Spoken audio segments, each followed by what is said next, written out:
All right.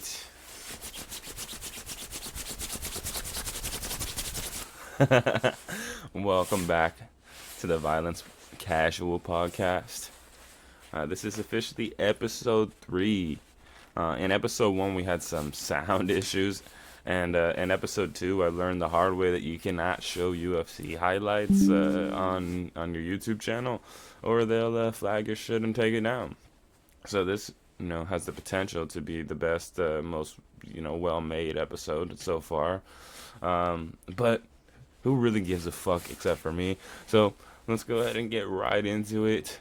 We got UFC 324 coming up. So what we're going to be doing today is, breaking down the fights that I know the fighters well in, and, selecting all of my betting picks for each one. And then I'm going to actually kind of do something that I haven't done in the last few, and I'm gonna put together a string of like my favorite bets, my favorite props, my favorite fighters. Oh, my favorite fighters if they're facing an opponent that I think they're gonna smash. I'm gonna put together a list of locks, my favorite props, and yeah, fuck it. Let's just get right into it now. So what we got going on? It's a pretty sick card for the first card on Paramount Plus. It could be a little bit better, but uh, let's just kind of, like I've done before, let's just kind of speed through the ones that I don't know too much about. I do gotta say, I do know Adam Fugit, and I don't know this guy, but a lot of my betting is not really based on too much of an analysis, and it's based off of a feel. Uh, this guy's 6-0, much younger fighter. I'm taking this guy. Let's see what the odds look like.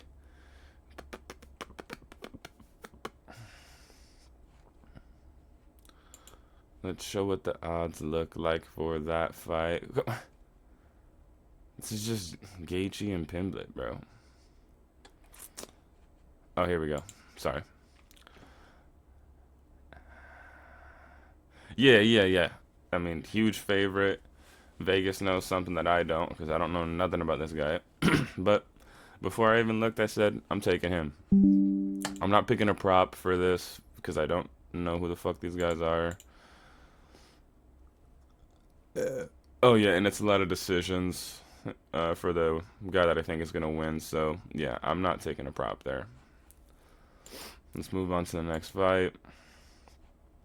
I know Turcos and Cameron Smotherman. I'm pretty sure I'm going with Smotherman here. Let me take a look at his recent fights. He's coming off of a 2-fight loss streak. Ricky Simon, not a bad fighter. Let's take a look at Turcos. Also coming off of a couple losses, and one of them was to an 18-year-old. Yeah, I'm sticking with Cameron Smotherman. Let's take a look at the odds here. Yeah, they got Smotherman as a decently sized favorite.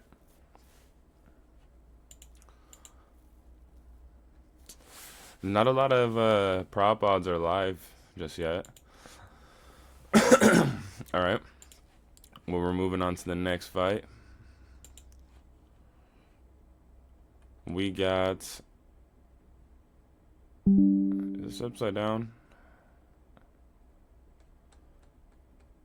What the fuck happened here? I'm confused, but let's move on. Michael Johnson versus Alex Hernandez. I'm not going to do too much looking at their most recent fights.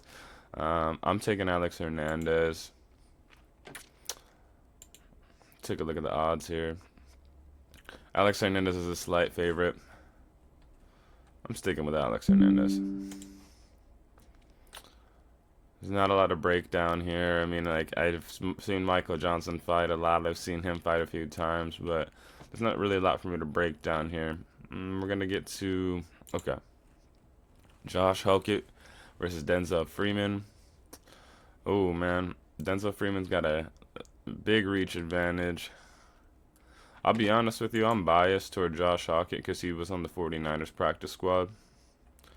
He is, and I'm a 49ers fan. I think I said that in one of the last episodes, but he's coming off of a 5 win streak with 4 KOs and 1 submission. And 2 of those KOs came on the Contender Series, and 1 came on his debut UFC fight. You know what? Let's take a look at Denzel Freeman. I don't know shit about Denzel Freeman, I'll be real. Nothing too impressive here. I mean, 4 to 5 wins, a couple KOs, a submission, a unanimous decision in his UFC debut. I'm taking Hockett, but I'll be honest with you, that is just a heart pick. I'm very biased there.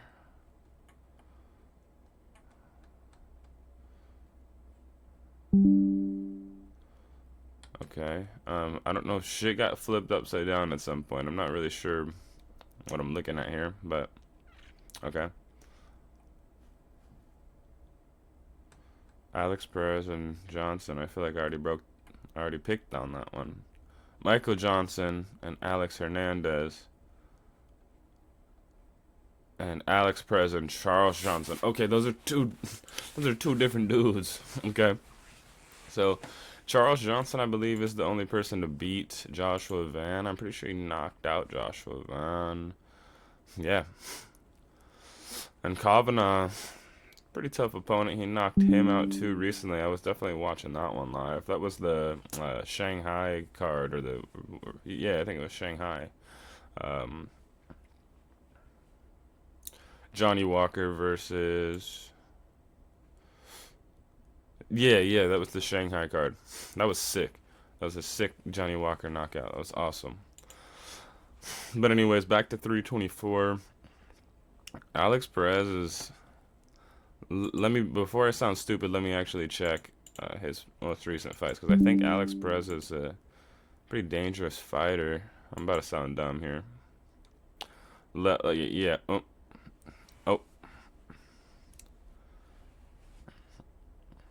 Okay, a loss to Pantoja, a loss to Makayev, a loss to Teixeira. That doesn't really say much. Those are all absolutely top of the top flyweight fighters. Beating a Nicolou, Mateus Nicolou. Ooh. Brandon Royval.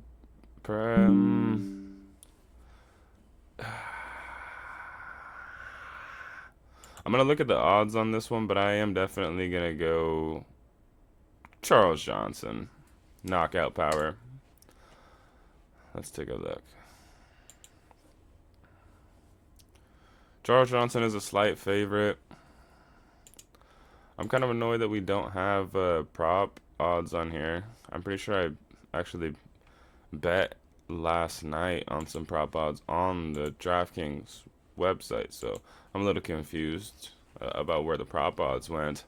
But I got the slips in on my phone, so I will go over my bets and my favorite bets and favorite props. Modestus Bukowskis versus Nikita Krylov.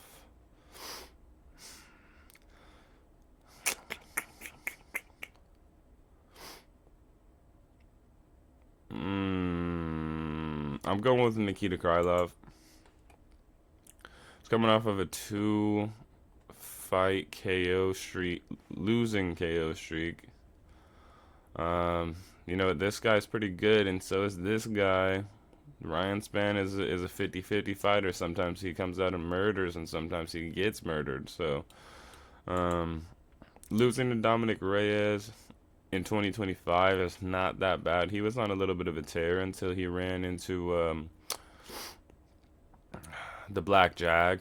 I forget his actual name, but the Black Jag, the dude from City Kickboxing. And Guskov. Oh, yeah. Okay. Those aren't bad losses by any means. I think I'm sticking with Nikita Krylov. But let me check those odds too. It's not going to change my mind, but I just want to see what the odds are looking like. Excuse me. So Nikita Krylov is a slight underdog. I'm still sticking with Nikita Krylov. Not getting into props yet. I know, more and more of these fighters as we get higher in the card. But I'm not taking props until we get to somebody like Ateba Gutier by knockout. I don't care about the opponent. This man's a goddamn beast. He comes down and just breaks down his opponents until they fucking give up, and then he fucking smashes them into unconsciousness. Look at this. I mean, this is a regional, promotional, a regional professional promotion. But then we got the Contender Series KO, Fight Night KO, Number Card KO, Number Card KO. And I've watched all of these live, and he absolutely just breaks down his opponents and then just puts them to sleep. It's beautiful. I'm a big fan of Ateba Gutier. I'm taking him by knockout. Definitely taking him by knockout. Umar versus Figgy. There's not really too much to talk about here. Figgy's still very dangerous. Figgy won his last fight, split decision. But yeah, we're going with Umar, and we're going to go with Umar by decision. I think, he's going to just wrestle. He's definitely not a bad striker, but I think he's just going to just use his wrestling.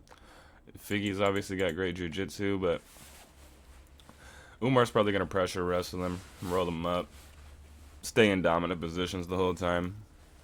I don't see this one going any way else. Let's actually take a look at the odds for Gutier just for laughs before we look at the odds for Umar. I know the odds for Umar are very long as well. So yeah, we've got a type of Gutier at negative 850. So as they should be. It may be even wider, to be honest with you. I think they should even be wider. Now let's take a look at Umar versus Figgy.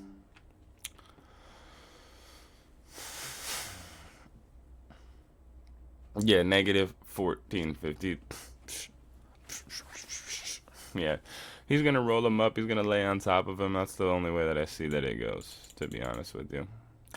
All right, so now we're getting into the main card, and we've got Arnold Allen versus Gene Silva. I do believe Gene Silva. Oh no, Gene Silva is the favorite here, and now we're starting to get props. So I'm taking Gene Silva by KO.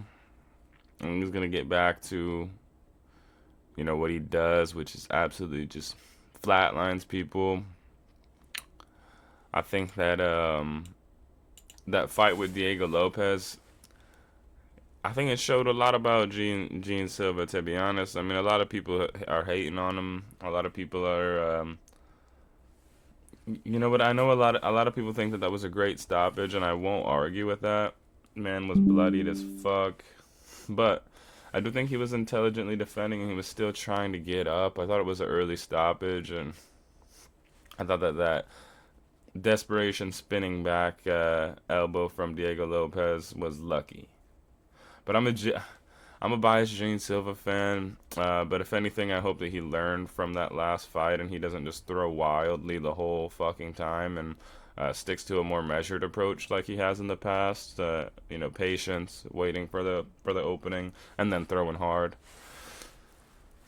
He was just throwing everything against Diego. I think it was because they have a little bit of a history. They hated each other, so he was just wanting to get him out of there quick and put him on a highlight reel. But I think he'll take that loss, learn from it, come out with a more measured approach, especially against Arnold Allen, who I want to say is a really good grappler. I think his game plan is going to be more or less to get Jean on the ground and submit him.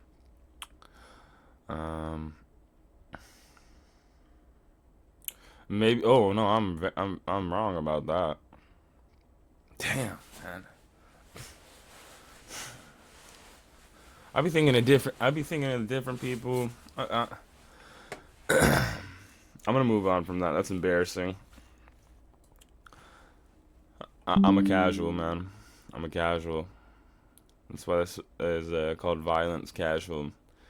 Now, Natalia Silva versus Rose Namajunas. I like Rose Namajunas here as a big underdog, plus 320. Natalia Silva's a good fighter, but I just think Rose got the dog in her. I think she still got the dog in her. Not too long ago, I think she fought Manu Faru with a broken hand the whole time. She's got the dog in her. It'd be crazy to take Rose Namajunas by KO. It absolutely would be crazy. So I think I'm gonna throw that in a short parlay, but my long money line parlay, I'm taking Rose at plus 320.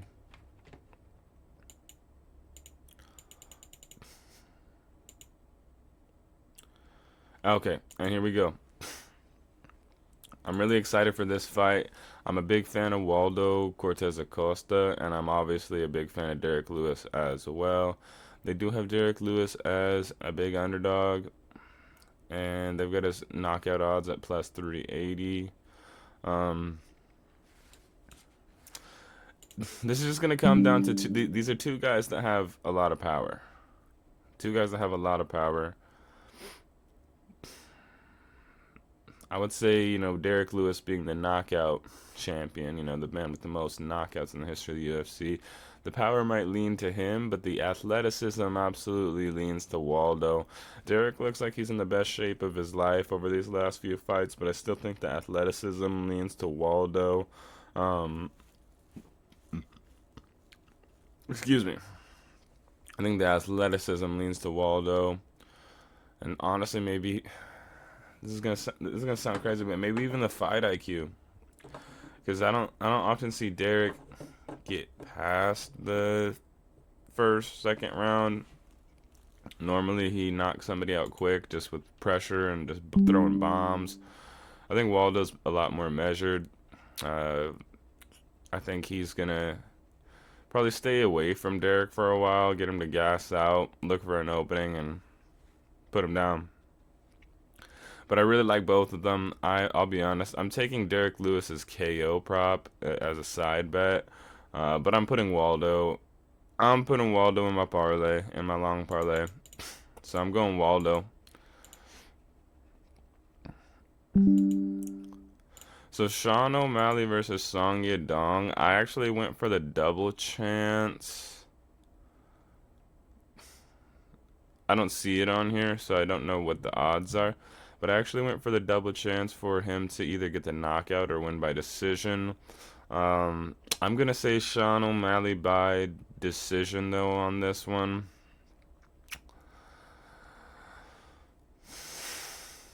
You know what? Fuck it. Nope.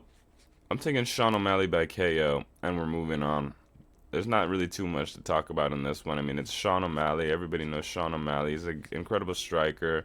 His only losses are to, well, his only real losses are to Marab.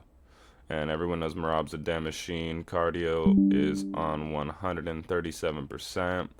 And he'll put you on the ground over and over and over and over and over again until you want to give up. So I think Sean versus Song Yadong should be an easy fight for Sean. I mean, it's not going to be an easy fight, but it should be an easy fight comparatively to his last few fights. So, yeah, I'm sticking with Sean. I'm a big Sean fan, though, so might be a little biased there, but I just don't think Song is on that level quite yet. I mean, I watched him fight with Henry Cejudo not that long ago, and Henry Cejudo was actually landing some really good shots on him, man. It came down to a eye poke stoppage, a technical decision. I was there, it was in Seattle. So I wasn't impressed by Song Yadong. And I'm always impressed by O'Malley unless it's against Marab. I mean, think about he knocked everybody out up until the rematch with Cheeto, and in the rematch with Cheeto, he landed some fucking shots that would have knocked out any human. You know what I mean? Cheeto's just got a goddamn chin, especially that knee. I think Sean wins by KO. I'm taking Sean by KO. That's my official pick there. So this is the hardest one to pick. Often the main event is the hardest one to pick. My brain is saying Paddy by submission, but my heart is saying Gaethje by knockout.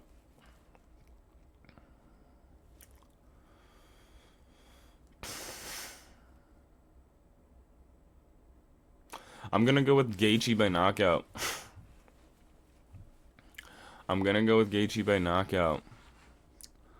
So let's build a parlay here with my favorite props. Let's finish it with that. My favorite props. O'Malley. Knockout.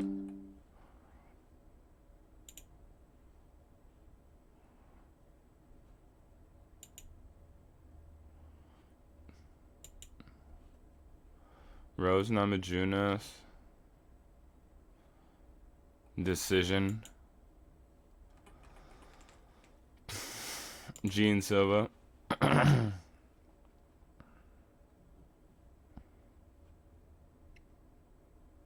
Knockout.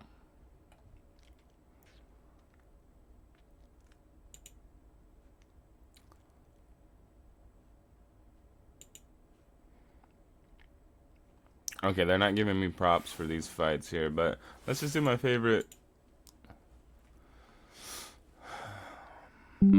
props on the main card. So, Waldo versus Lewis.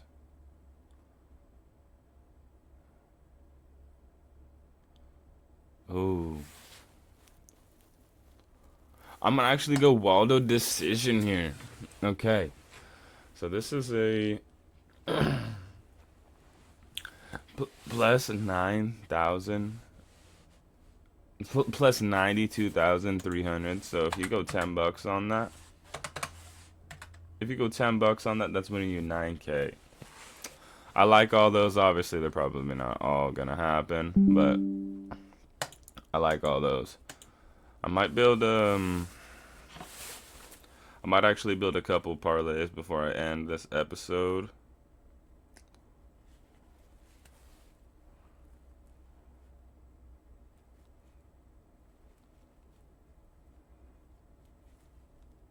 Excuse me. I might actually build a couple of parlays before I end this episode. I'm going to put a $5 on that one that I just made. I don't know why I cleared it. I'm an idiot. But let's take a look at the bets that I made last night here. Just want to show y'all what we're working with. So I took Josh Hawkett. I took Umar. I took Alex Perez, even though I think I picked Charles Johnson earlier on here. I got a Teba Gutier going over 1.5 rounds. It's kind of ballsy because he'd be finishing everybody quick. I got Jean Silva by KO. I got Waldo by KO. I got O'Malley by KO. And then I got Justin Gaethje money line. I put a small side bet on Derek Lewis to win by knockout, even though I got Waldo in this one. This is 5 for about 3K, so I'll be really happy if that hits. It probably will not. Let's not get our hopes up, you know. We got Sean O'Malley by KO side bet, just 5 for 20. We get Gaethje money line, 10 for 29. And here we go. We got damn, I took Alex Perez in this one too. Okay. Whoa, whoa, whoa, whoa, whoa, whoa, whoa, whoa, whoa. That's not what we want.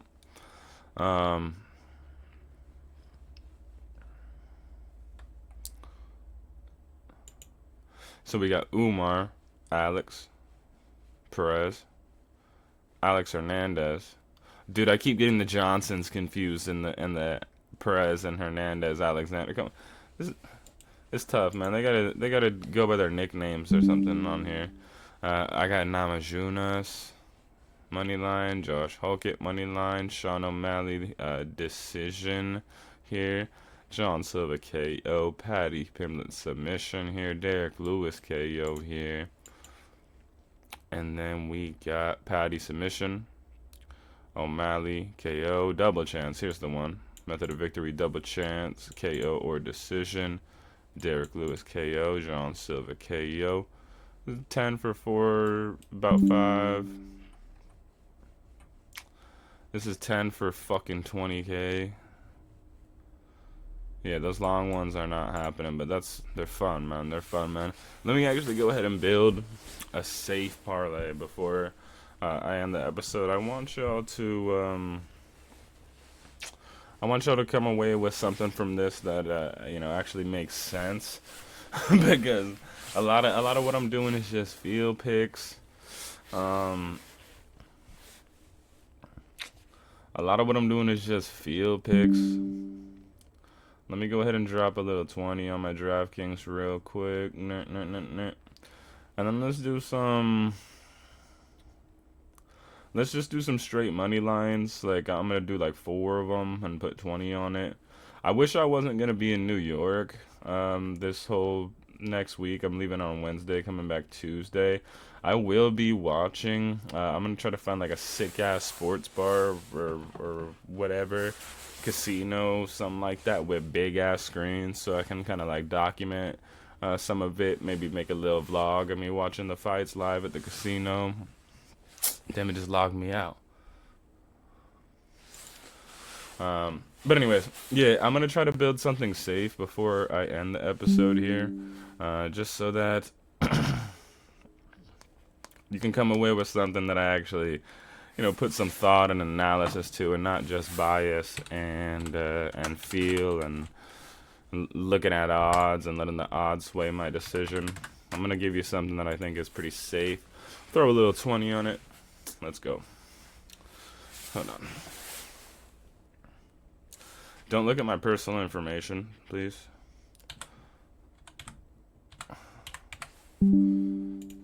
I don't got enough money for anybody to steal anyways, so. Oh, it's nasty. That's nasty. Okay. So we loaded up with 20. I wish that the UFC 324 boost was live, but it won't be live until I'm in New York, and I can't bet in New York. But let's go to the UFC event here. So, a Teba Gutierrez is a lock. I'm taking a Teba Gutierrez money line.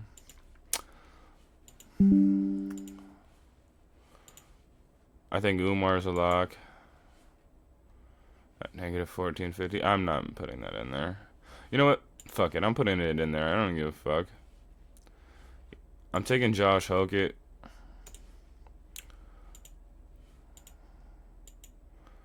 I like Josh Hokett. You know what, bro? I'm going Sean Silva.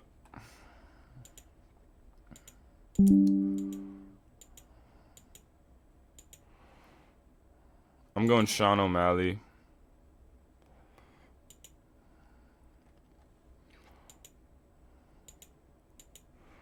And I'm going to go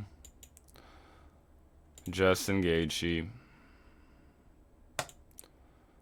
All right. At plus 209, if we put 20 on it, that wins us $200. This is a 6-leg parlay. We've got a lock. We've got a... This is not necessarily a lock. I think, if we're looking at the frame of either fighter, I think Josh Hokett has the disadvantage with, the length, the weight. So maybe this is a little bit of a biased pick, but you know what? I'm throwing one biased pick in here, and I'm taking Josh Hokett. You can take Josh Hokett out if you'd like. I'm going with Jean Silva. That might be a little bit of a biased pick too, but man, he's a dog. He's a dog. I think he's gonna fucking beat Arnold Allen. O'Malley should win, bro, and if O'Malley doesn't win, he should retire. No, I'm just playing. But if O'Malley doesn't win, man, I'm gonna be mad, bro. I'm gonna be mad. Gaethje as an underdog, that's my only underdog on the card. That worries me a little bit. But fuck it. We ain't scared. We're putting that in. Alright. That's a pretty safe bet, I would say. I mean, anything can happen in this sport, man. Anything can happen in this sport. But I like all the favorites that I picked, and I really do like Justin Gaethje. I really do like Justin Gaethje as an underdog. But you know what? That's all I really got time for today, man. That's all I really got time for today. I just wanted to get this one out before I leave for New York. But hey, this is gonna be the first card on Paramount Plus. No more pay-per-views, so that's something to celebrate. We are, like I said, I'm gonna be documenting myself watching these fights. I'm probably gonna try to find a big ass fucking sports bar, or some kind of fucking. Maybe I'll watch it at a theater or something. I'm gonna be in New York City, and so I'll keep you updated on my picks. I'll be vibing out there, having a good time. I might throw in a little bit of like, IRL vlog shit of me just exploring and whatnot. So, I mean, I'm looking forward to the trip. You can look forward to the amazing content, absolutely perfectly edited and filmed content that I do. So, I will see y'all when I get back from New York, then, man. And then we'll be breaking down UFC 325 Volk versus Lopez. So, alright, well, fuck it. I'm signing off here. That was Violence Casual, episode 3. And the drought is over. The drought is over, so we'll be back real soon. Alright, y'all take care. Have a good one. I'll see y'all in about a week.